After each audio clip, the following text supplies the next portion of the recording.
Microphone check, microphone check. 1, 2, microphone check.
Microphone 2, microphone check. 1, 2, 3, microphone check. 1, 2, microphone check.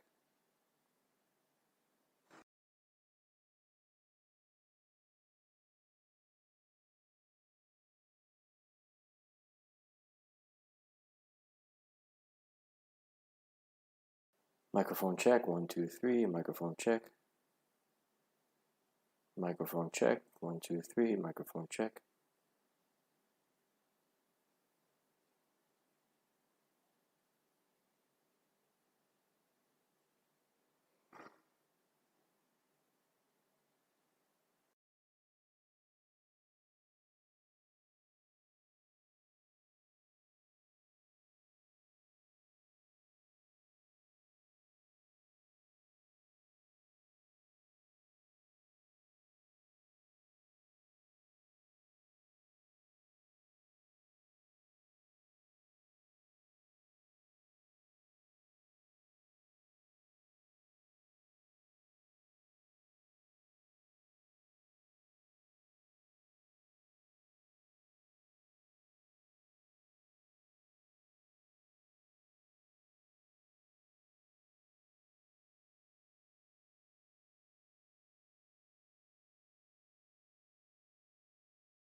I saw the last name. I figured you would.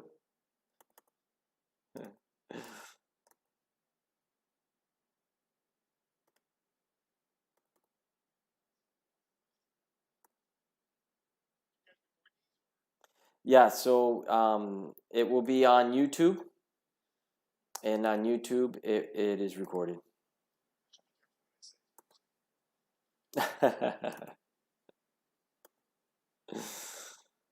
It'll be up there forever. All right, speaking of technical difficulties, give me a second here.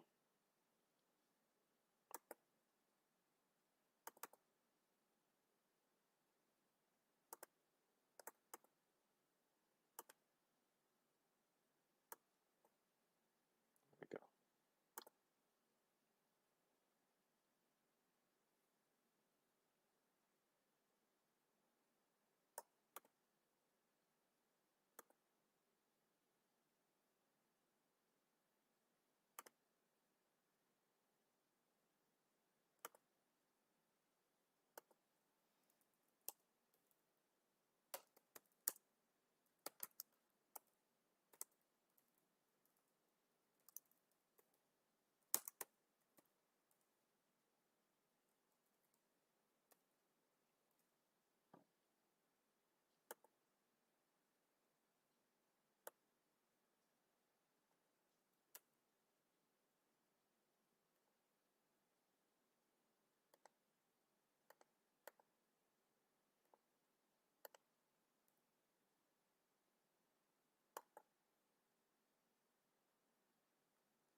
Okay.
Hey, hello everyone. Sorry you guys sat in the waiting room there for a little bit. I had a bit of a technical difficulty, but all resolved. We're live now on Facebook and YouTube. Sound is good, so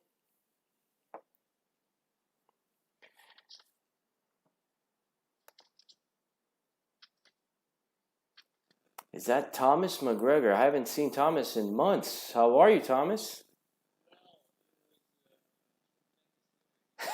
Really? Wow.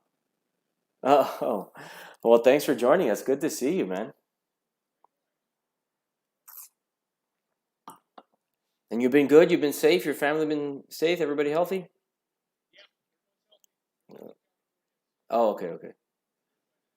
Yeah, but how about are they close to the fires?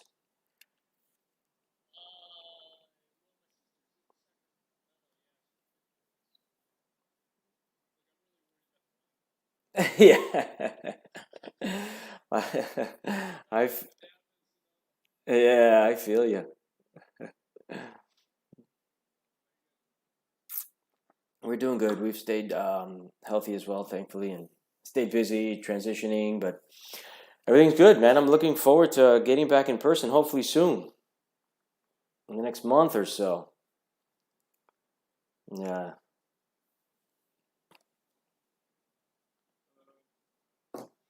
Hello, David. How are you? Good to see you. It has. How have you been? I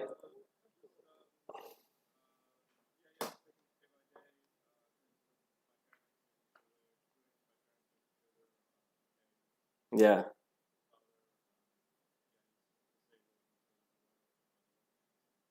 of course.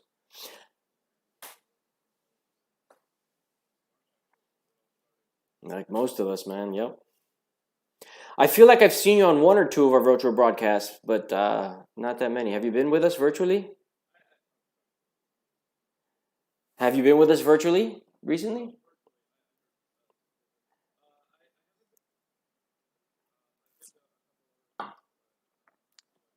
Are you sure? I thought I met you at one of our CYPs in person. Yeah, yeah. Okay, but not to our virtual ones. You haven't been to our virtual ones. Oh, okay. So it's nice. So Thomas is back. You're back virtually. I got some names here that I haven't seen virtually before, so that's good. Monica, welcome.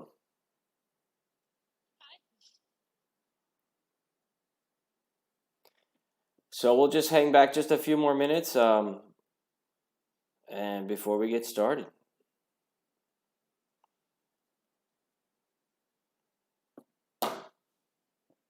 If anybody can hear this, if you're following us on Facebook or YouTube, I put the meeting ID in the Zoom link if you want to join live. But if you just want to watch on Facebook or YouTube, happy to have you hear us. Carlos will be happy to share his message with you, and feel free to put a question or a comment, anything you'd like to share in the comments section of those two channels, and we're going to be monitoring that, and we'll filter that through.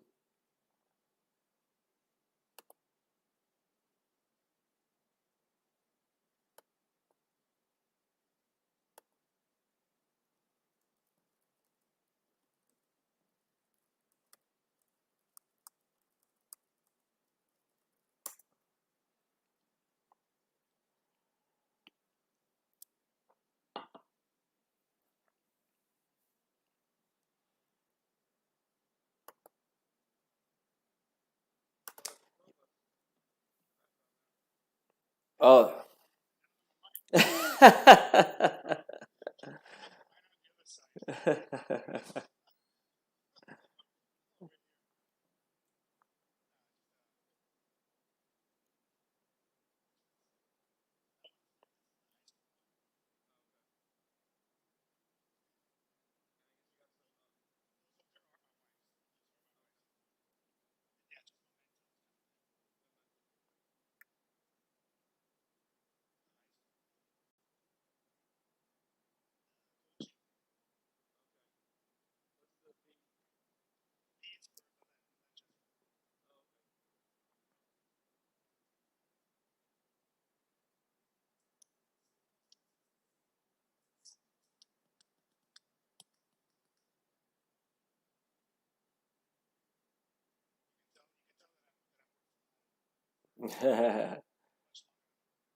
Much longer than the corona.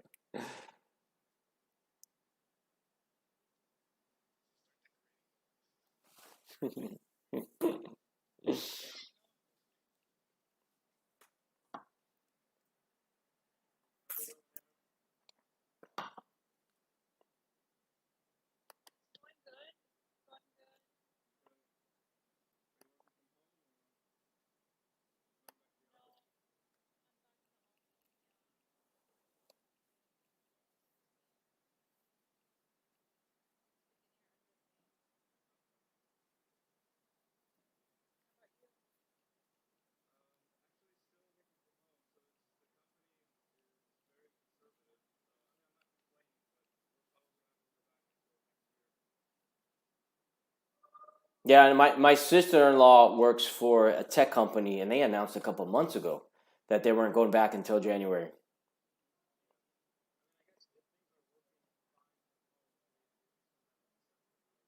Yeah. Well, my wife's law office, she has and they're in different cities, but in Fort Lauderdale, they've already repurposed half of the law office. I think they might have subleased it to other folks because they're just the attorneys can work from home and be productive, so they can cut that overhead. It's better for everybody.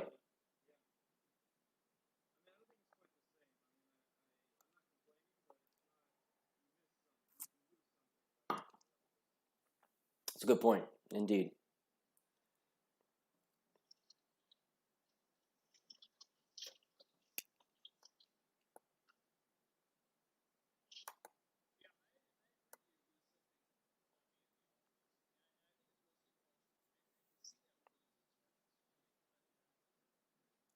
Hmm.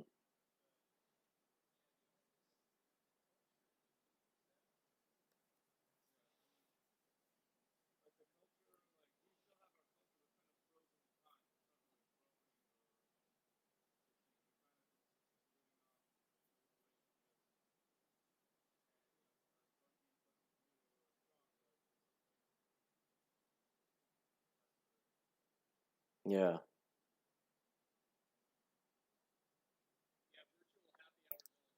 Yeah, I got a friend of mine that works. He works for like a workforce type company, and they were all working from home. And his company instituted these like Friday outings where they like booked a chef, and the chef would cook for everybody virtually, so they would all watch this guy. I don't know how that, I guess that's kind of difficult, but that's the way they got to keep people interested or happy, I guess. You don't get to eat any of it. That's what he complains about, and you really can't see him cook it. So it's just like you don't. It's hard. It's like watching a cooking show on TV, I guess, but it's a limited audience. You're live.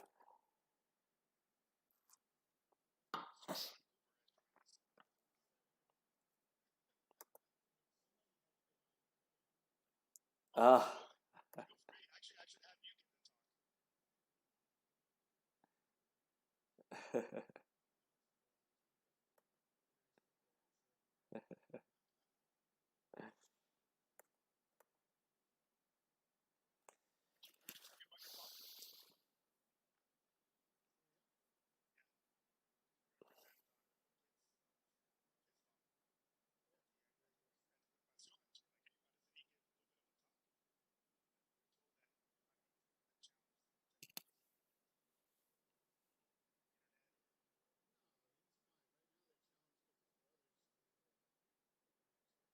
Oh wow.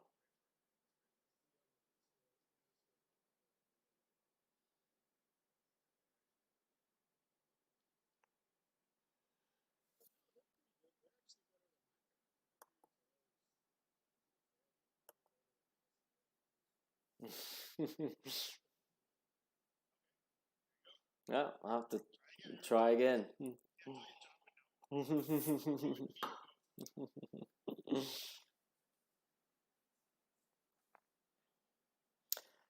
All right. I think we're going to go ahead and start. As I mentioned, we're live on Facebook and YouTube. Folks are still joining us here as well. For if you're following us on YouTube or Facebook, the Zoom link I posted it in the comments. If you want to join live, feel free to follow the Zoom link there in the comment section. Join us live here, or just stay on Facebook and YouTube. No problem with that. You can put any questions, comments, opinions in the comment section. We'll filter those over to Carlos and continue this conversation going. So we'll start real quick with a quick prayer in the name of the Father, Son, and Holy Spirit. Amen. We just entrust this night to our Lord. We thank you for bringing us together to continue to share our Catholic faith and help us to be better professional persons in the workplace. Help us to contribute to our society in whatever area that we work in. And we entrust all this in this night through Christ our Lord. Amen. So, Carlos Muñiz is our guest speaker tonight. I've known Carlos for at least 10 years now through the ACU, the Agrupación Católica Universitaria. We're both members of the ACU. The ACU co sponsors Catholic Young Professionals together with the Archdiocese of Miami. We've had various ACU members and wives actually speak at CYP over the last 4 years. But this is Carlos's first time, so we're happy to have Carlos. Carlos is a channel sales and marketing professional with about 25 years of experience in the field, working for various Fortune 500 companies, Citrix, Kodak, a couple other ones. He's also has small experience in smaller companies and some family-owned companies. Has a degree in electrical engineering from Georgia Tech, a MBA from the University of Vermont. He's a Belen grad. He's married to the wonderful Alicia, who is a teacher, and together they have 8 kids. He's been a member of the ACU for significantly longer than I have, and contributes to the ACU in a variety of ways. Currently serves as vice president, national vice president of the ACU, and also leads their family commission to help couples meet, go on retreat, and get direction. And he's also the leader of the Boy Scouts and helps out at his parish. So he's got a lot to contribute. So he's here today to talk to us about owning our professional stories. How do we contribute at work? And how do we bring our faith in that aspect? So Carlos, before I turn it over to you, Carlos is very open to an interactive discussion. If Carlos says something that triggers a comment or a question, and you don't want to wait until we end, he doesn't mind you chiming in. Ask a question, make a comment, or put it in the chat if you want. Same goes to those folks following us on YouTube and Facebook. So Carlos is open. Carlos, take it away.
because I've done a lot of transitions in my life.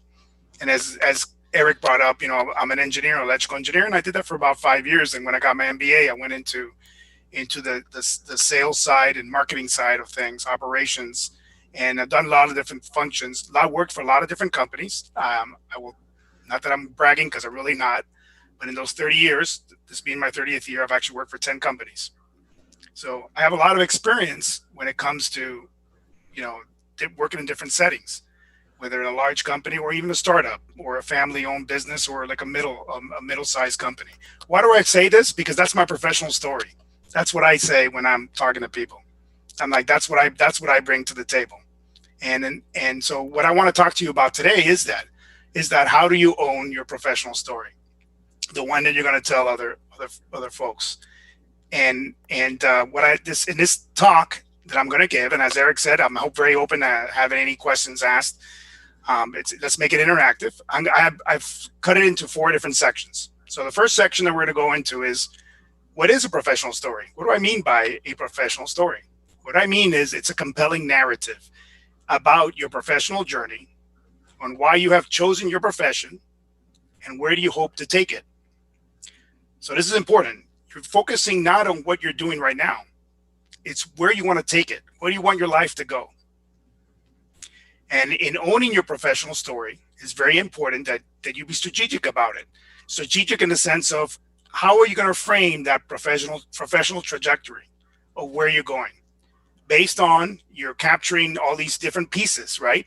The different experiences that you've gathered, the different achievements that you've had, the different results that are truly relevant to that story that you want to tell about where you want to go. It's also important because when you're creating your professional story, to think about your own personal brand, your own personal brand identity, and making it a compelling identity, something that people want to hear about, something that they're going to bring them in. And so what brings in what are some of the things that bring in people? Your values. What are your values? What are your passions? And another thing is, what are you uniquely selling? What is your unique selling propositions? These are elements that you need to think about in order to tell your own professional story. And so when you verbalize this, when you start saying this, you start talking about who you are and where you want to go. And so when you start talking about this professional story, it's going to make that possibility of where you want to be, that new work or that new job, it's going to make it a reality. It's going to become more real to you. So that's what a professional story is all about. So the next question I would have is, well, why do we need a professional story? Why even bring up the topic, right? Well, because of what's happening today. Now, maybe some of you are going through this, that you're going through a transition, or you want to go through it, or you want to change. You know what, I'm not happy where I'm at right now.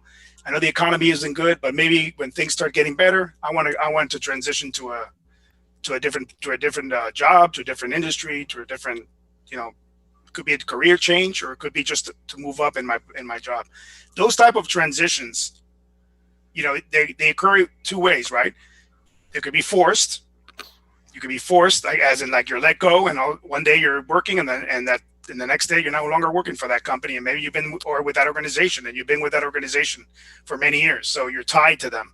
And what does that bring? That brings you confusion, right? It brings you loss, insecurity, definitely uncertainty, right? Where's my next paycheck? What am I going to do?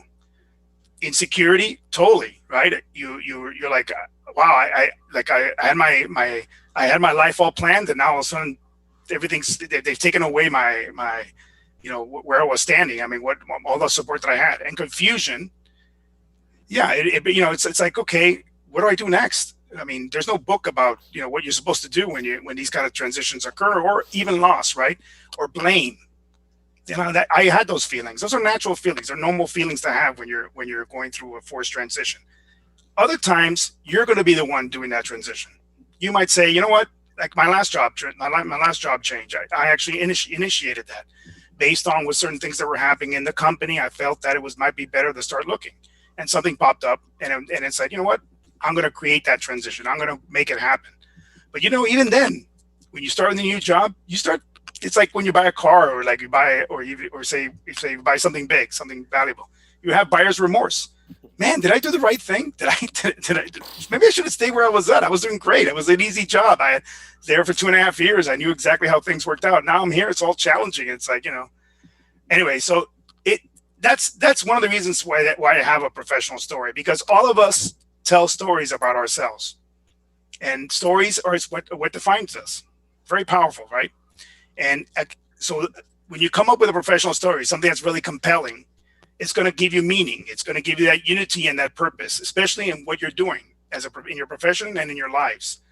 It's also going to motivate us. It motivates us to when you're having difficulties at work, that motivates you to keep, going through the frustrations, the suffering, that hard work. It makes it more easy to bear, because you're doing this journey. There's a certain reason why you're going through this.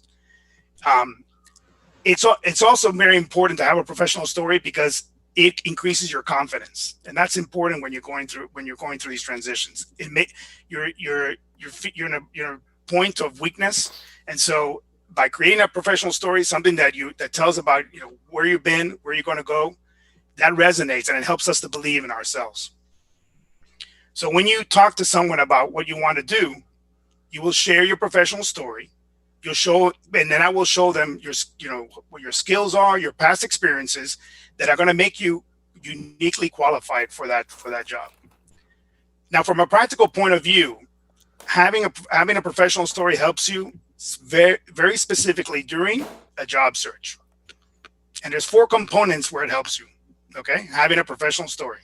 First, when you're creating or modifying a LinkedIn profile, when you're creating or modifying your resume, when you're creating a cover letter, by having a professional story, by knowing where where you are, where you want to go, it conveys a very clear picture in a concise and cohesive way of what your qualifications are for that particular job, and more importantly, how you're a great fit for your overarching career goals. The second area where it helps you in is in interviews. Now, I don't know how much experience you all have in interviews. I'm not a master interviewer, but I think I'm a pretty good. I think I do pretty well in responding to interviews, for the most part. At least I'm funny, so people find at least they find it humorous when I interview. But what I'm saying is that many of the questions you get during an interview, they can be answered if you have a pretty good professional story. For example, so why are you a good fit in this position? Why should we hire you? What would you like to do 5 years from now? What do you imagine yourself being 5 years from now? Well, I imagine having your job 5 years from now. That's not the kind of answer you should give. It's have that idea, have that vision of where you want to go. These kind of questions during an interview, a professional story helps you, assist you in really helps in answering. The third area where it helps you in during the job search, where it's really handy to have a professional story, it's definitely networking, right? Having that pitch that that professional story, make it memorable. It's a memorable way of, you can easily start a conversation. They get to know you because they see what focus you have, what are your ambitions, your professional ambitions. And what it does is the following: by being able to tell your professional story, it opens the door for other people. So other people can now offer advice to you. Maybe they can encourage you. They'll give you encouragement, or even better, they introduce you to somebody who then turns out to be someone who can land you that new job opportunity. And finally, the fourth area where it can help you out is in making career decisions. And this is important because there's going to be times where you're going to have to decide, what am I going to do? It could be between two jobs. It could be between, maybe I need to leave my career and start and go somewhere else. Maybe it's functionally. Maybe I was in sales and now I need to go to marketing, or marketing go to sales because for whatever reason. Well, by developing your professional story, you get a more clear and concise way, a vision of what your dream job is. And your dream job is the one that you do well and that you enjoy doing. The one that you wake up every morning, you're like, man, I want this. I love doing this job. Can everyone say that today? Can you say that you have a dream job, that what you're doing, you love to do, you do it well and you love to do it? Yeah, Carlos, I can say that. I would also add, but that could change, right? In a period of 3 or 4 years or 5 years in doing what you would say is your dream job, maybe life circumstances change and you might say, you know what, I think, I think maybe my skill set would fulfill me in a different area. Totally. Now, these young men and women, and maybe they don't see that. I didn't see that when I was younger. Now that I'm a slightly older, you're absolutely right. I mean, one of the things that I enjoy now that I wouldn't do before. I wasn't a manager before. I'm a manager now. I enjoy managing people. I enjoy managing all types of characters that I manage, and they're all good. I love them all. But that's because I've learned some skill sets, and let me tell you what some skill sets I've learned. For example, I've learned what's emotional intelligence. Those concepts, those are very, very, very, very important for me. That's something I learned during the years, and now I can apply it as a manager. For example, something called crucial conversations. Having conversations with people, it's not easy, right? Because you let your emotions run. So having those conversations and getting the most out of people. Anyways, so you very good point, Eric. Yeah, absolutely, it can change what your dream job can be throughout your career. All right, so that was the second part of my talk. The third part of my talk is what I would ask myself, okay, so how do I start? How do I start to develop my professional story, right? How do I create this? How does it come about? Well, you got to do a lot of thinking. You got to answer yourself some questions. And so a great place to start is just asking 3 simple questions. And they're really, really simple. I'm a simple person, so this is the 3 questions I would ask. 1, where have you been? Where have you been? Where are you now? And where would you like to go? Too simple, right? Where have you been? Where are you now? And where would you like to go? But when you answer these questions, you have to answer these questions. You have to be honest and you have to be real with yourself. This isn't the time to exaggerate or to make up stuff. Because why? Because your professional story is going to be supported by facts.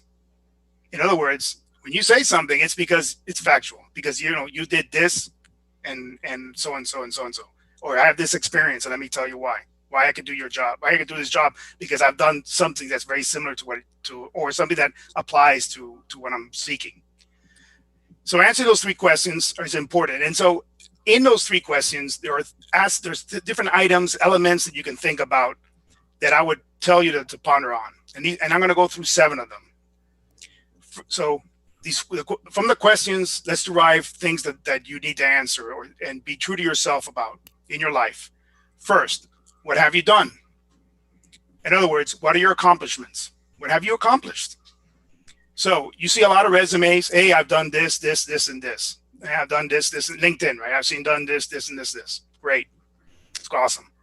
So what? So what? What does it matter? Why doing this did what? What was the impact of it? What did it result in? All right, that's what people want to know. It's like to say that I did certain activity because it was part of my job. Nice, but the question is, how did you do that, and what impact did it have? You got to derive that from each of your accomplishments. That's what accomplishments are about. Okay. Yeah, and I would add also, sometimes we here in, I don't know if it's in other larger cities, but there's like the 40 under 40 award or the 20 under 40. There's all these big awards, and it's not just about touting you were a recipient, but why did you receive the award? What did you do that led to you getting that award, as opposed to just saying I'm a 40 under 40? Like, that doesn't mean anything.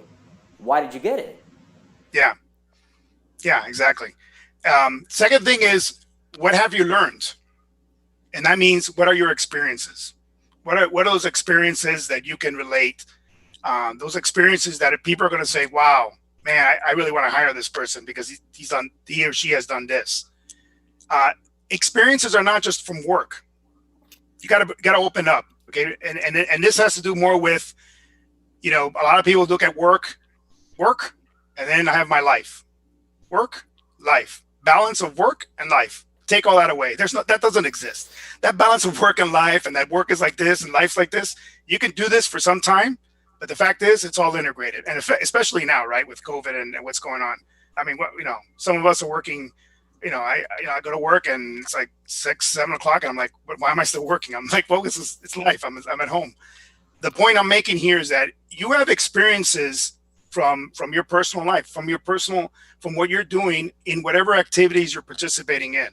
And if you're not, you need to, because that's what makes you richer. That's what people get interested in. Okay. I'm saying that from my personal perspective. I'm a salesperson. I'm now in sales, and you better be interesting in sales. And and if you're going to talk about yourself, it better be something interesting that you talk about, or making sure that that you say something that it's going to trigger, that they're going to relate to, something relatable. So what you've learned, what your experiences are. Third, what are your talents? Wow. What am I good at? What are your given talents? What are you good at? What are the talents that you've learned? What are the things that you've acquired through whatever it means? And then what I like to call, what are your hidden talents? What are those things that you know how to do that people maybe don't know, or maybe you haven't discovered yet? And I say this because when you're young, it's pretty evident. Hey, I can do this, but there's some talents that maybe some things that you haven't developed yet. I say that for myself because when that happened to me. Public speaking, I don't think I'm a great public speaker, but I've learned to not be nervous when I speak anymore because I've done certain things. What have I done? I'll tell you some of the things I've done. I've been an actor. I've done acting in musicals, in church plays and musicals. We have video of that. We have a video of that, yes, in English and in Spanish. And the one I did in Spanish was very long. It was on St. Francis Xavier, so which is feast days coming up. And it was, so I mean, that was something I didn't do any plays when I was younger, but it was something I developed. Other things that you could do also. I mean, for example, again, myself, and I'm using the church. We're all Catholic here, Catholic young professionals. I'm using the church because the church provides a lot of opportunities for this, and especially because you're young, really dig into them. Like, say to yourself, what does the church need? Or what can I provide to the church? Or what can I do that will, even if I start from the bottom up? I'll tell you one example. I mean, I go to St. Louis Catholic Church. In St. Louis is a pretty active church. I have to say, they have something like 100 different ministries in that church. So when we first joined, which is about 20 years ago, we saw that everybody was participating in all this stuff. So we're like, hey, looks like we could just stand back and just go to mass, just be done. And then came up one thing came up, the deacon. The deacon, he was an English speaking deacon, and he says, hey, I really need somebody who can do baptism class in Spanish. We have a need for baptism class in Spanish because none of our deacons speak Spanish at that time. And I'm like, you know what? At first time when he asked, it was kind of tough because we just had our 7th child, and it was a little tough. When I had my 8th, when we had our 8th, my wife and I, we just said, you know what? We're going to do it. I told her, we're going to do this because I want to do the other things too. Is I want to do something with my wife. I want to do it together. She's a teacher. So yeah, by now you have the whole ceremony memorized, so it shouldn't be hard to teach. Right. I mean, you got it down. That's exactly right, John. I have the experience of the baptism, right? And anyway, so the teaching of that has been, and when you do these kind of things, I'm just saying those talents they develop, and to be able to teach that, look, I do it once every 2 months. It's not that great of a commitment, but let me tell you, when you do something like that, what you get back, immeasurable.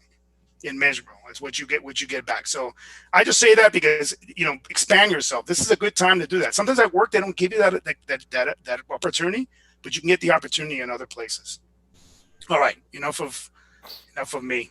The next point that we need to think about, and it's important, is what are your passions? What are you passionate about?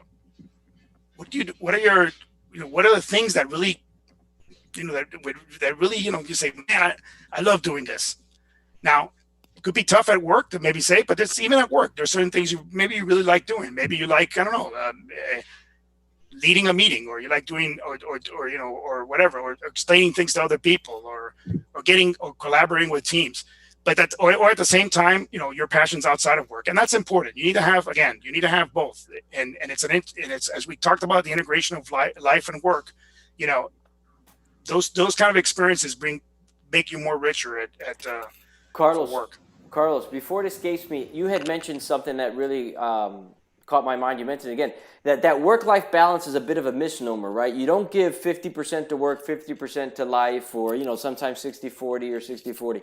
You really got to give 100% of yourself to work, and then you really got to give 100% to your family, and 100% of yourself to the church, and to any volunteer opportunities. So can you talk a little bit about how you go about giving 100%?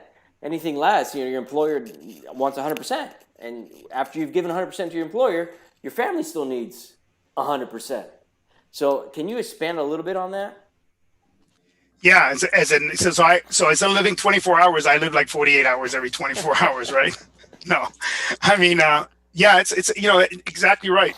Exactly right. I mean, I believe my belief is you need to live a full life in every aspect of life, including work. So when I work, yeah, I'm like anybody else. I put in the hours. I don't cut back. I put in whatever needs to be done gets done, and make it happen. But it's not separate from my life. In other words, and there have been times where the things that I've had to what I'm being asked to do from, I've coached soccer, for example, for many, many years. My daughter who's on the call knows this. I coached, that takes a lot of time. But you know what? It made me more efficient at work because I didn't have to spend as much. I wouldn't spend hours and hours doing things. I would be like, okay, let me get done those things that I need to get done. And boy, during that time, there was a period of 5 years that I coached, and I got 2 promotions during that time. Oh wow! So what I'm saying is, it is something not to. A lot of people think of it like, oh, I gotta cut here to cut here. No, if you gotta work hard, you work hard, but don't. But here's the thing: are you working to live, or do you live to work? Mm-hmm. You working to live so you work to live, or do you live to work? What is it? Which one is it, right? Yeah. So. The other thing, just real quickly on owning your professional story and developing it, some more things to think about. One is, of course, what is important to you. What are your values? What are your motivations? That's important to think about when you're creating your professional story, obviously. What activities are most satisfying to you? And I just mentioned that. I mentioned, in volunteering, in that type of activity, for example, I always feel like getting more than what I'm giving. How are you impacting others? How what you do impacts others in your work? How are you impacting others? Are you impacting others positively or negatively?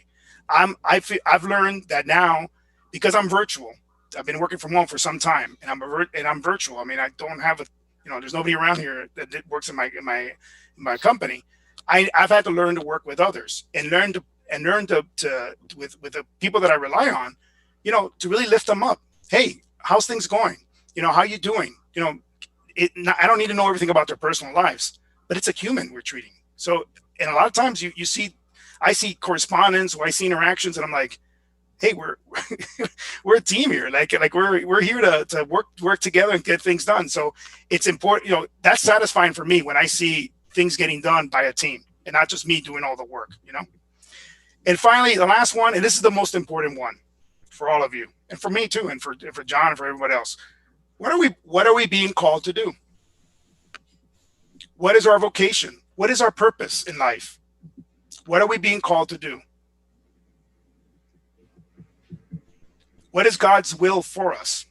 Wow, what a hard question to ask. What a difficult question to answer. But that's what it is about, isn't it? You want to look at your life and you come back and say, wow, did I do God's will? Did I do what he asked me to do? Were there times there where maybe I was away? Were there times there where I was really close? Think about that. How does work do that? How does that work fulfill that? Eric and I are part of the Agrupación Católica Universitaria, right? And the Agrupación believes in three things. One is, and for the men, right? One is, the top one is, one of the things is our profession. We want to be top in our profession. Be as top as you can be, as best as you can be in your profession. The other one is formation. That's spiritual formation. Be as strong as you can in your faith. And the last one is the apostolate, serving others for the glory of God. That's the motto of the Jesuits, right? So, anyways, think about that. What are you being called to do? Carlos, two quick things. One, as you're going through these points on how to answer these questions to make your professional story, there's some questions on the chat. How do you deal with strengths and weaknesses? More in particular, weaknesses when you're preparing to have this professional story that you may share. What do you do with the weaknesses? How does that play in? Yeah, and that's important, right? Because especially that's what the employers want to know. They want to know where you're not good at. What are you hiding? What are you trying not to tell? So listen, it's very on your weaknesses. You obviously have to work on them. You got to identify them and you got to work on them, right? And you got to say to yourself, hey, how can I get that experience maybe through somebody who's really good at that, or maybe you learn through, whether it be academically through a course, or there's a lot of advice now these days. But the best way to do it is see a person that you say and you're like, wow, I really admire. This is what I like about looking at seeing other people now. Before I used to be really jealous. I'm still very jealous, but I'm very jealous of people. Man, I wish I had that. I wish I was this. I wish I had that. Don't we all do? Now around, hey, so and so, man, he's really good at putting that vision together and communicating that vision. How can I be like that? What can I learn from him? Observing, what can I do to learn from that? So, for me, one of my weaknesses was emotional control. I mean, look, I just blew up. They would call me a hothead. I don't know why. I don't understand why. But when I was younger, I remember having a manager who wasn't the best manager that I had. In fact, it was the worst manager I ever had. But even bad experiences are good. The bad experiences you go through, even at that time, you're like, man, I can't stand this guy. But afterwards, I said, you know what? I'm glad I went through that because I learned what not to do. It's important. Learn from every experience that you have. Same with the weaknesses and strengths. So when you have a weakness, try to see if you can emulate that from somebody else. That's what I would say. That's a good point. And also to add to what you said earlier, you picked up some skill set through church and through coaching soccer. So if there's a weakness there, you can pick it up in a non-professional setting, if you will. Yeah, and that was one of them. I think I used soccer to yell as much as I could to the kids, and then I realized, why am I yelling so much? It's not working. I realized after yelling at 6-7-year-olds, I'm like, okay, this is not. I gotta stop. This isn't working. But then learning to use humor. You learn how to connect with people through the use of humor. That's one of the things that I like doing. All right. So then the last section we're going to talk about is the story itself, the power of storytelling. This might be obvious to people, but to me, it was something I learned a couple years ago. The power of stories and the power of storytelling. And I'm in like I said, I'm in sales, and actually telling stories in sales is a big thing. It's a really big, a very effective tool. It is in every presentation you almost see. When you see somebody presenting, the first thing they do is tell a story, for the most part. And so because it engages you and it brings you in. So as you look at your next step in your career, that professional story, which is going to be focused on facts, that story it's a changing story. Eric is right. Like your dream job changes, your story will change. You're going to tweak that story because it's going to depend on what specific skills that you're trying to apply for each job opportunity and for what you're applying for. And so you will tailor your professional story by choosing certain elements that are going to highlight or emphasize in your narrative. And this will come, how you do this is by telling your story. As long as you're honest and it is perfectly acceptable to do that. You're going to say, for this position, I'm going to talk about these trends. I'm going to talk about these experiences because that is going to bring me to my next step in my professional journey.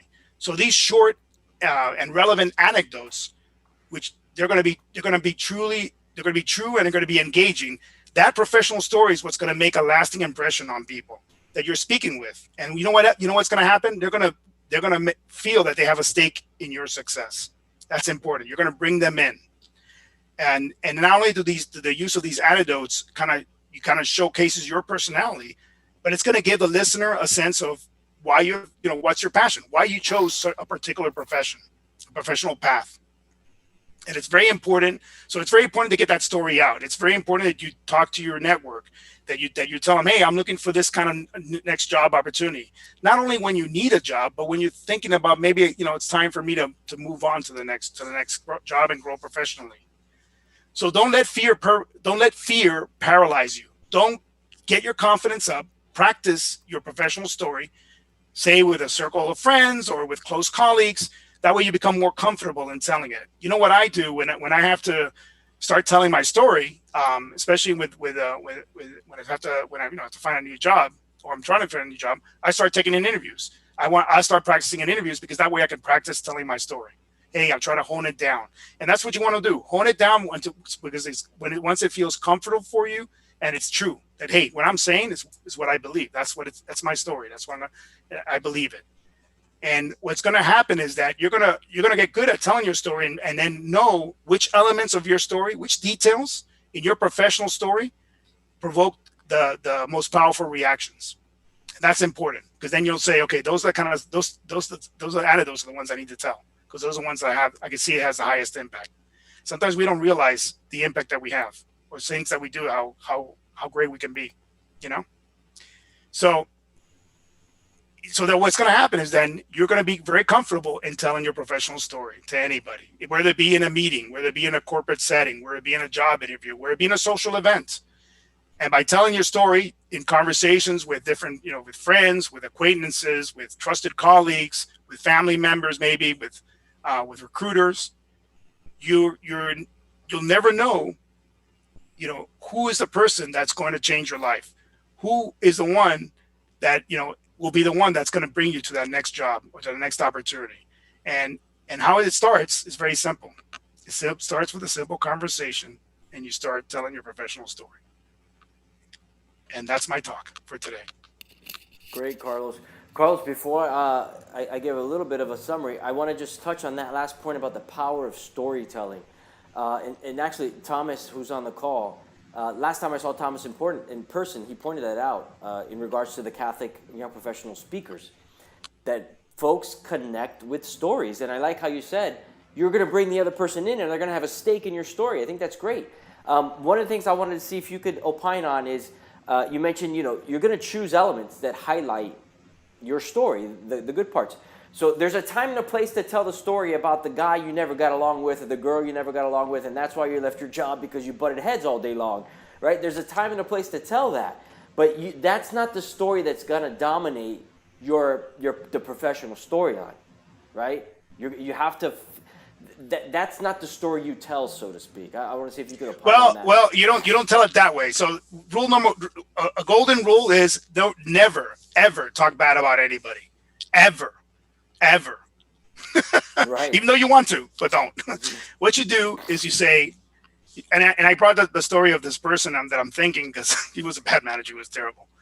When you lie in a performance review, it doesn't get lower than that. So, and he expected me to blow up, and thank God I didn't. But the fact is about that is that when I used that for my next job, but not for my next job, for like 2 jobs later, where I became a manager. And it was like, and so I answered a question for them. I said, you're probably wondering, why do I think I can be a manager since I've never been one? That's a good story. How do you become a manager when you've never been one? So what experience do you have, right? All right. Well, I said there's 2 things. Number one, yes, I've never been a manager, in a work setting, but I've had quite a few opportunities to be a leader in different settings. As Eric brought up, I'm a leader of the Cub Scouts.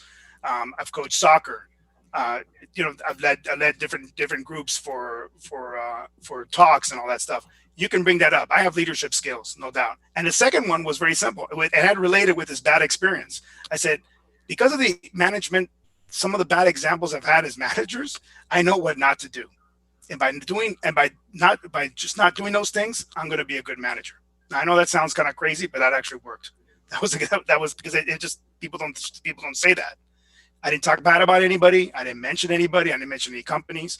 So even though, but those experiences you need to take out because that's what they want to hear. What they want to hear is when you were challenged, when you faced a challenge, when you faced something that seemed insurmountable, how did you make it a success? How did you make things happen when it just didn't seem like it? That's what they want to hear because that's what they're hiring you for. For that, hey, I'm gonna have you jump up because you have that ability to see things and make things happen. Great point. So thank you. I think I wrote these down. You had the 4 points that the professional story helps out in: the LinkedIn, the resume section, helping with interviews, helping with networking, and then also switching careers. How your story continues and. When you change chapters, if you will, chapter 1 builds onto chapter 2, which builds onto chapter 3. So the professional story helps do that. And then the 3 questions, I'm very familiar with those 3 questions. They're very Ignatian. Where have you been? Where are you now? And where would you like to go? I love the easiness of those questions. You won't forget that, right? You don't forget things when they're that simple. And if you're sitting down reflecting, a great place to prepare a professional story, Carlos, if you would agree, is the spiritual exercises of St. Ignatius, right? I was actually going to bring that up. But yes, a very good opportunity to do that, to make those kind of decisions and to think about, how is exactly that. I know a lot of us have done that when we're about to accept a new job, or maybe we're trying to think about, make a decision between that, or do I need to make a change? Spiritual exercises, a 3-day or 4-day retreat where it's silent, you can meditate and God's communicating to you. Yeah. Best time to do that. And these 3 questions are really critical. I thought they were excellent. They're beautiful in their simplicity because, like I said, it's not something you forget, and it's something you can constantly add to as you reflect on your professional story. And then, of course, the 7 elements that tie in to each of those points. So thank you very much. I thought that was an excellent talk, very engaging. And I appreciate that, and I appreciate the ability to interject there while you're going. So thanks for that flexibility. No, absolutely. So I'm going to open it up. I'm going to follow here on Facebook and YouTube. If you guys have comments or questions, feel free to put it on there. And the folks on Zoom, if you have a question or a comment, just chime in. No, just have a quick comment. I'd like, Eric, what you said about, that you mentioned about that it was very Ignatian, what he said about the 3 questions. And it just kind of ties in what he was saying about not only like separating work and your life, but then you apply those questions to your life too, and like your spiritual growth, like as well as your job. So it's a way to kind of, keep it all together instead of separating those two parts. Good point. That's very true. Carlos, thank you for your time and your talk. It's really funny because I work in marketing. I've worked in marketing for the last 15 years. And when I was doing my master's, the first day of class, the professor asked everyone to get up and introduce themselves, and everyone got up, said their name and their job title. And he let the entire class, we're talking about maybe 30, 40 people, and he let the entire class go through. And then he says, okay, I still know nothing about you. Oh, wow. So try again. And he goes, when you see a title, a person either loses interest because they know what you do, or loses interest because they have no idea what you're talking about. So there's no engagement. So he says, you have to have a story. You have to have your elevator pitch. So you introduce yourself and you have to say, hi, I'm Carolina Rodriguez, and right? And then that will create the engagement. So you saying this, having your story, I think you even have to narrow your story down to like that elevator pitch, so that when you are networking, when you are talking to a recruiter, you can sell yourself within the first few minutes, so that you continue the engagement with them. So I thought it was really cool how you said the story, but I tied it back to my master's and saying, yeah, the entire master's was about how to ultimately sell yourself. It's funny you say that, Carolina, because one of the articles I read actually talked about an experience like that, where the way they went all around, and it's the same thing. It was like, you're not saying anything by just saying your job title and where you are. The other point important you're making is actually really good. The elevator pitch. Why is that important? Because first impressions. Oh boy, first impressions. You probably did a first impression on me, and then you're like, who is this guy? Well, he's all smiling. He seems like he's pretty happy. Even at work, I do this, and people are like, why are you smiling? I'm like, well, I want to be happy. It's like, because you don't see that. You see, especially at 3 or 4 o'clock in the afternoon in Zoom meetings, everybody's like that tired. Anyways, but first impressions, it's very important. You come up with something like that, people are like, wow, that person has it together. She knows where she wants to go. So thank you for that. Thank you. Well, speaking of first impressions, and how do you fight the stereotype that a lot of times decision makers, people who hire, probably make their decision within the first minute? And this kind of goes back to what David and I were talking about earlier, culture. I mean, it's great to have a pitch. It's great to come in there smiling. It's great to have an elevator speech. But I think a lot of it relates to culture. In other words, if you're going to interview, my opinion is you should know the company, the backhand, the forehand. You should know it up and down. In other words, one should speak of their culture almost immediately, or throw in cultural references, because I think a lot of times hiring managers, it's about a culture. It's not whether the person is good right across from you. It's like, are they a fit or not? I'd like to hear your response to that. No, that's what it is. And then, so 2 things. One, you just hit it right on the nail. A cultural fit. Are you a cultural fit? And you know what? We live in times where it's so much easier now to find out information about people.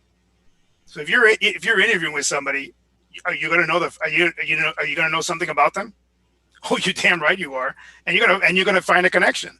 How many times have I gone into an interview and say, "Hey, how you doing? I know so and so." He says, "Hi." "Oh, how do you know so and so?" You just broke the ice right there. Whatever impression they had of you, all of a sudden they're like, "Oh," to that person, because they had that, they have that relationship with that person. They just realized you just turned them around. So a little bit of a disruption is a good thing. But that's easy, because it's so easy to find information about people, find something to connect with. Hey, that person went to Auburn University, and my best friend went to Auburn, and say you're not even a football fan, but oh, I saw Auburn beat Alabama, last year or something. You make something that gets you connected with that. Oh, so that person did make that effort to make that connection. Connections are important, and that helps you with that. That helps you with taking out that first.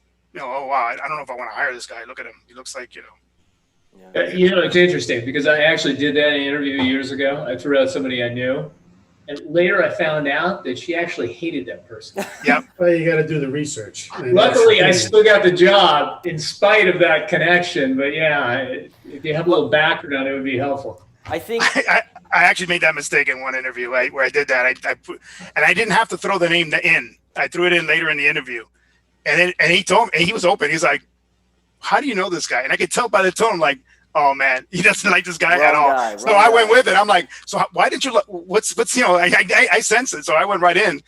But I knew I wasn't gonna get the job. So like I said, I made a mistake on there. I think there are two facets to that, though. Knowing the culture of where you're going to work is critical. You're not going to show up and not know what the company is all about and how it functions and operates. But the second facet is, how does your story benefit that company?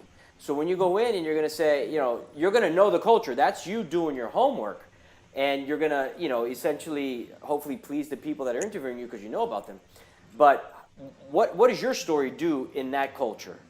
Is it a good fit or not? And also, good point, Eric. And also, when you're doing that interview, find out what that person's trying to achieve with that position, with that person. So I've had interviews where, I thought, oh man, they're never going to hire me because I'm from the outside. No, actually, they hired me because I was from the outside, because that's exactly what they wanted to do. They wanted to make the change. And they're like, you're the kind of person that we need. Somebody who's got experience from the outside is going to come in and make change. You never know. But you find that out through the interview. So remember, that's important because you're trying to get that fit. Where do I align? And then since you know your professional story, which elements to push. I've done this before, for example. I've done this. I think so it relates to that. Many times I've applied to jobs completely outside of my realm in the sense of direct experience. But I almost got hired by a bank, and it was for financial instruments because my experience fit really well with what they were looking for. I didn't get the job, but I was a finalist. I mean, I realized, wow, pretty good. I was able to leverage something to almost get a job in a different industry, Well, and right now the entire marketplace is going through such a disruption. You've got about 25 years worth of change stuffed into 6 months. Mm-hmm. So the whole world, all the rules are getting rewritten. So even if a company is big and successful, they're looking hard at what is changing for us. You take the big banks, they got all these fintech guys starting up with seed money and, private equity, and they're getting their clocks clean because the fintech guys don't have to maintain 500,000 branches. Right. You can do what they do at a lot better price point and a lot more efficiently, and they've got a lot better customer experience. How many times have you ever come back from an experience with your bank and gone, boy, that went really great? Not too much. But I mean, that's definitely. I don't think the branches are dead though. I think it is still nice to, like, even I use an online bank. I'm here in Coral Gables, and I use Fidelity. I use Fidelity and Charles Schwab, which are both online banks, and they both have offices here in the Gables, which is really nice. I mean, I haven't been. Well, I went to the Fidelity office once, but it's still nice to know. But you only go if you absolutely have to. If you think about retail, retail. 3/4 of the stores we used to go to are shut. Yeah. And with 5G coming out, pretty soon you're going to be able to open up an app on your phone, hold it up to your face, look at artificial reality, and see how the garment fits. Yeah. You're not going to go to the store. So the point is, what you're trying to say is that with the changing nature of especially now, I mean, it just seems like it's such a fast pace that, things open up, opportunities. They open up and people want to see where you can think out of the box. Right. This is the other thing. What can you do that helps them disrupt what's going on? And a lot of times they're having to go against the grain because if they keep doing what they've been doing, they're dinosaurs and they're going to be extinct. Right. And so there's a lot to be said for what have I done that's different than everybody else? How can I help you think differently? And even if it's, little things or unrelated things that aren't part of that industry now, they're having to think about that really hard. Everybody in the world has to think about their customer interaction in terms of, hey, is it as easy as Amazon? Now it's a whole different paradigm. Yeah. The one click, yeah. And it shows up. Can you tell John works in the technology field or? Carlos, go ahead. Sorry. Somebody had a question. Go ahead, David. Yeah. First of all, thanks for coming here and giving us your time and sharing your insight. 8 children. I mean, it's a lot of kids. It is really more than your average family, I'm sure. But what have been maybe have there been situations where it's I don't know what's the right question, but where you maybe it's been like balancing that. I mean, it seems like very difficult. Like for me personally, I mean, I have a sick father, I guess it's like a child, and it takes up so much of my time. I feel like it has interfered with my work. I love doing it, but I'm just wondering in my head, well, 8 children, how do you manage? Well, I mean, you actually you brought up one of the keys, which is the health. By the way, my daughter's on the webinar, so she could probably talk even better. But you know, it, why we have one of the reasons why we have we had 8 children beyond that we're blessed, of course, is because of the health. Because we're all healthy. They're all healthy. Because really, I mean, we've all gone. Some of us already gone through a parent. Having to take care of our parent and the time that it consumes and all that. For us, what happened was that my wife had to stay home. And he's like, well, why didn't she work and all that stuff? Well, with 8 children, it's a little difficult. Actually, she saved us so much money by working from home, by being home and taking care of the house and taking care of the children, doing the things. Because I traveled. I was a sales guy. So I've traveled all over Latin America. I've traveled a lot. So I was not home. So she's the one that, a lot of times that's what happens. It's you got husband and wife. You got someone is carrying the ball on one area, and then you carry the ball in the other. For me, it was I had to earn the money to be able to support the 8 children. And so that's kind of what it is. It's that partnership of the marriage and being able to rely on one another. But my wife will tell you there were years there that was tough, that she felt like, hey, where's my husband? Why is he not around? But now that we see it, the 8 children and 2 grandchildren, by the way. So now the next generation's coming up. That's the fun part. And I think, and David, also, I think it's what Carlos mentioned, trying to see God's will in it all. It's also a matter of priorities. You have to ask yourself, and that it's an internal reflection, really. And the question is, where's the priority here? Because you got to give 100% of yourself to work when you're called to, and you have to give 100% of yourself to your family when you're called to.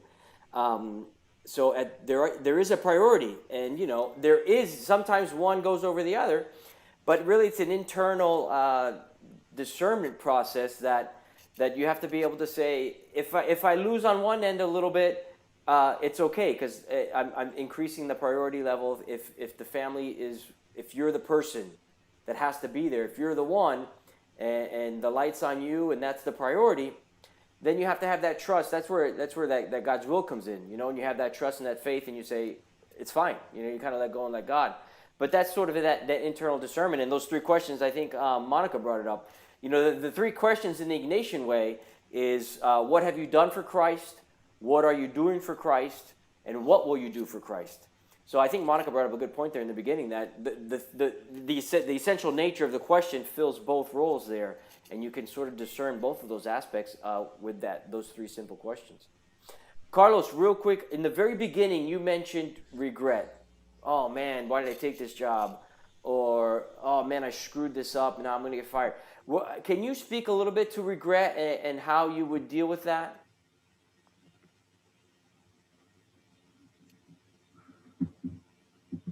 Can you hear me, Eric? Yeah, now I can. Yeah, your video froze up. Oh, Well, I think you're good. my video froze up. You're back. Can you hear me now? Yeah, you're back. Okay. Yes. Go ahead and repeat it. So you spoke about regret in the very beginning, and how the professional story can help you deal with regret, or maybe avoid the situation altogether, whether it's taking a job or doing something at a job that you regret. So I just want to see if you could speak to that a little bit. Yeah, I mean, not that I have too many regrets for all the experience that I've had in 30 years, but I mean, there was one job that I took, and I took it because it was given to me. It was kind of, they opened the door for me, and it actually was the family-owned business that I joined. That was a mistake.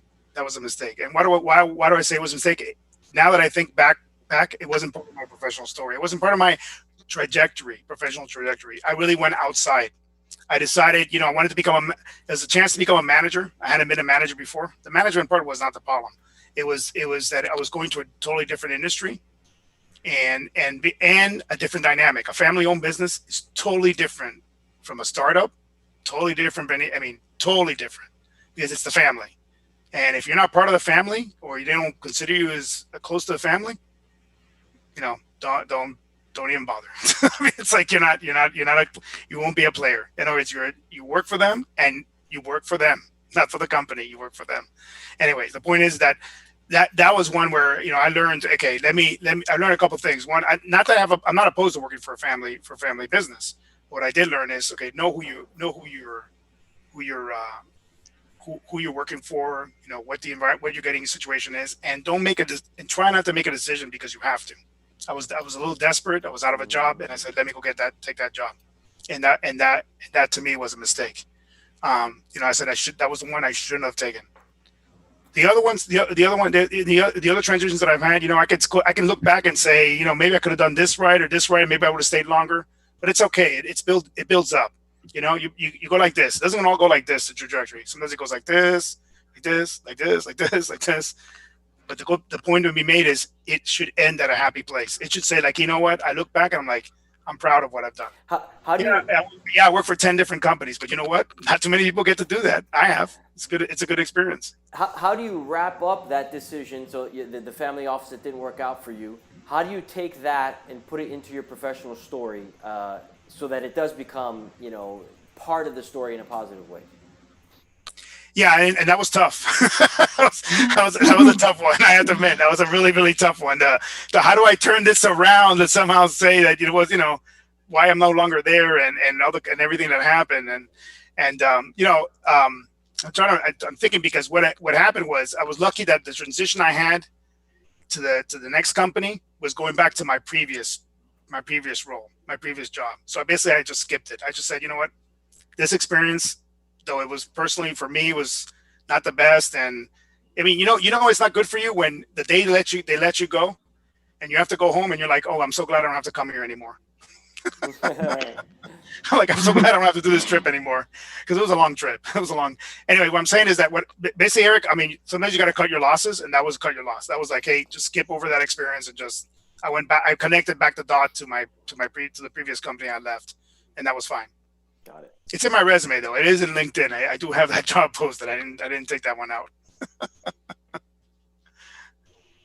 Carlos, I had 2 questions. I would love to hear your advice on 2 areas. So one, you mentioned vocation as an integral part of your story, of your professional story. And in my case, I had a long time kind of a struggle because I'm still working for a beauty company. And I also always had the idea that I wanted to make a difference or an impact in the world. And I had this idea that beauty is beautiful, but nobody needs makeup or a perfume or a mascara to live. So I was like, I feel like I'm kind of disconnected, and I did a lot of prayer and a lot of discernment, and I still couldn't find the answer until, like, through some readings, etc., I realized maybe what God is calling me to do is to bloom where I'm planted. So I don't know if you can give us some advice on how to truly discern your vocation. That's one. And the second one is sometimes how they say, like, your talents or your gift can be like a double-edged sword. So it's positive, but it also has its negative side.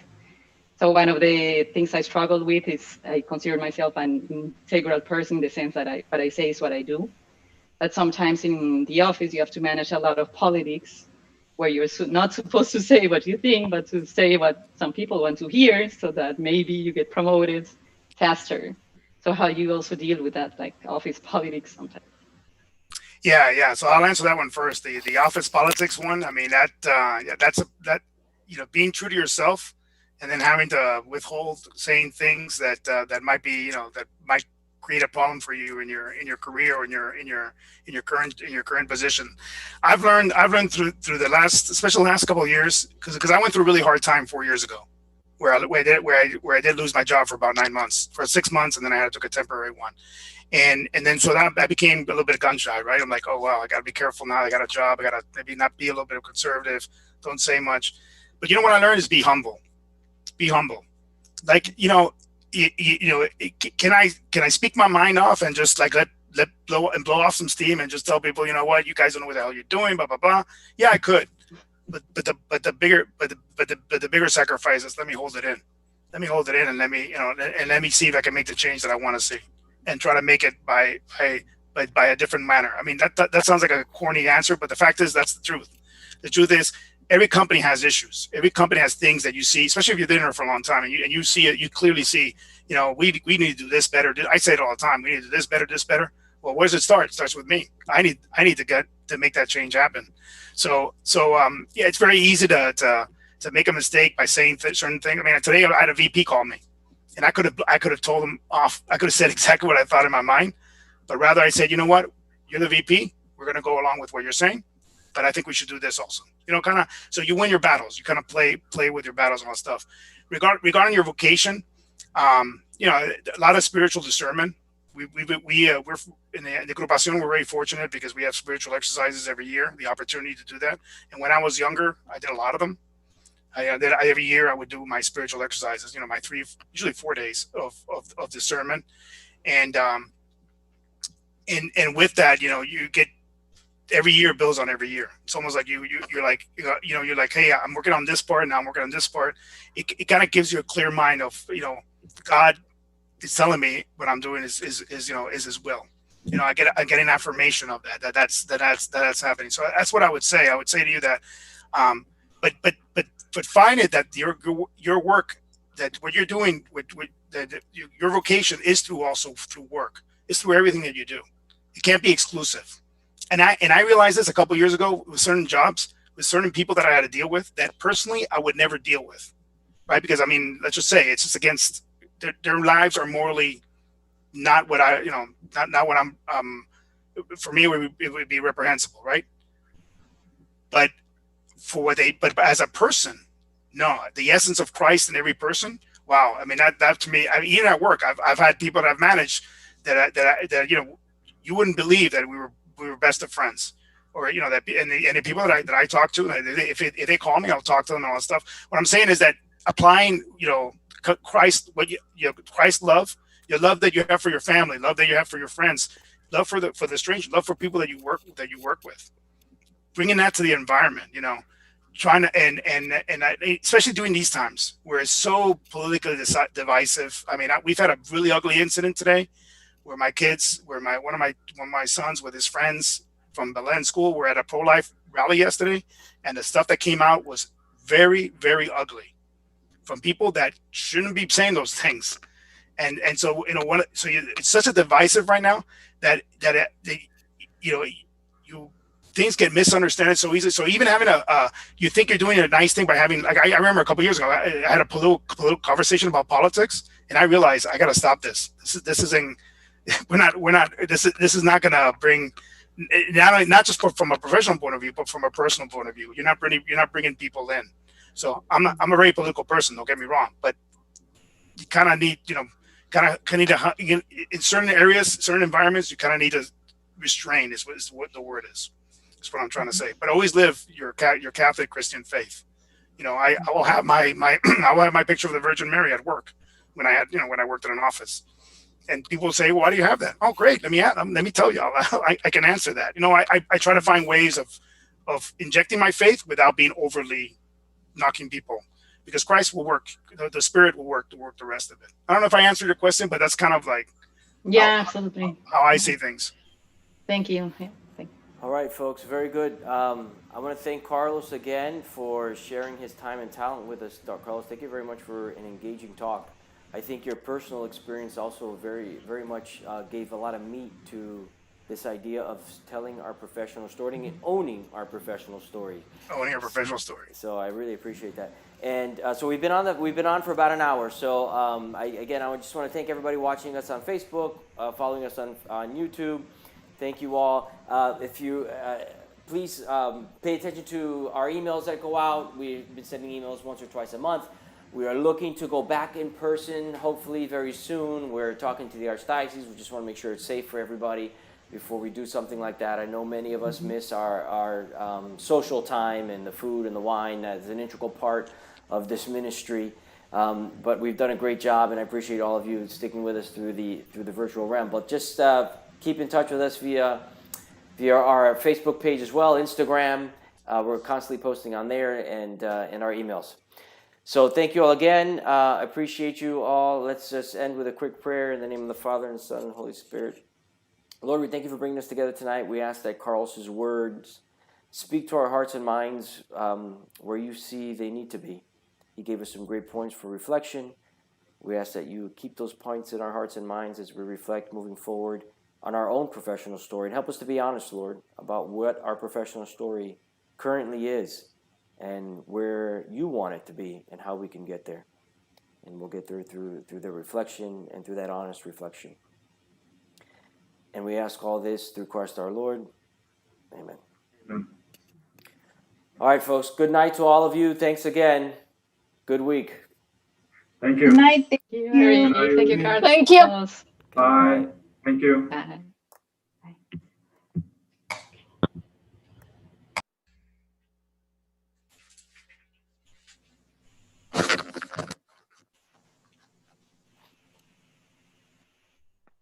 All right, Carlos. Take care, brother. Take care, Eric. Thanks a lot, Thank man. you. Great job. Appreciate it. Bye-bye. See you Wednesday. See you Wednesday.